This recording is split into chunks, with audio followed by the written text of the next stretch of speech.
देखने की तो किसी ताब है, लेकिन अब तक जब भी उस राह से गुजरो तो किसी दुख की कसक टोकती है कि वो दरवाजा खुला है अब भी। और इस सहन में हर सू यूं ही पहले की तरह फर्श नौमीद ये दीदार बिछा है अब भी।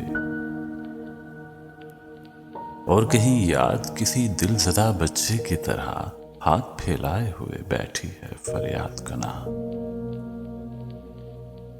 दिल ये कहता है कहीं और चले जाएं जहां कोई दरवाजा अब सिवा हो ना बेकार कोई।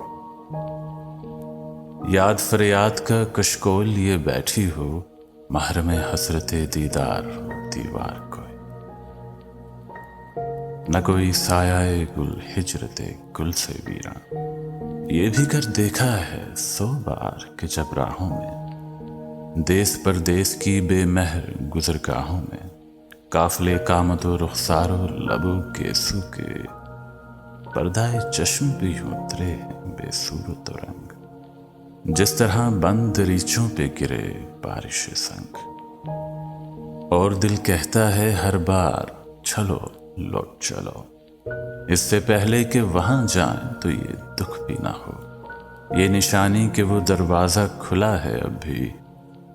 और इस सहन में हर सू यूं ही पहले की तरह फर्श नौमीद ये दीदार बिछा है अब भी।